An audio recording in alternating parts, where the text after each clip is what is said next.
Hey hi everyone, welcome back to my YouTube channel. তো আজ আমি তোমাদের সাথে শেয়ার করব what I eat in a day 2025 এর প্রথম পিকনিক এডিশন। তো সবার প্রথমেই পাতে পড়ে গেল গরম গরম লুচি, তার সাথে আলুর দম আর ডিম সেদ্ধ। আর শীতকাল মানেই তো যখন তখন কফি খাওয়া যায়, তাই এবার একটু খেলাধুলার পরে ব্রাঞ্চের সময় হয়ে যায়। ব্রাঞ্চে ছিল 4টে চিকেন পকোড়া, লটিয়া মাছের ফ্রাই, যেটা আমি খাইনি, মাকে দিয়ে দিয়েছিলাম। মা আবার আমাকে চিকেন পকোড়াও দিয়ে দিয়েছিল। যাই হোক, এবারে একটুখানি ঘুরে টুরে বসে যাই আমরা সবাই লাঞ্চ করতে। লাঞ্চে ছিল পনির দিয়ে ভেজ ডাল, ঝুরি ঝুরি আলু ভাজা, আর তার সাথে ছিল হচ্ছে চিকেন। যারা চিকেন খাবে না তাদের ছিল হচ্ছে মাটন। মাটন খাওয়ার লোকই বেশি ছিল, আমি একাই যে চিকেন খাচ্ছিলাম।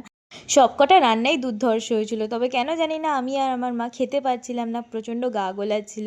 তো যাই হোক, সব শেষে একটুখানি হাজমোলা খেয়ে নিলাম। এবারে আসা যাক রাতের ডিনারে। মা বানিয়েছিল হচ্ছে লাচ্ছা পরাঠা, তার সাথে চিকেন কষা।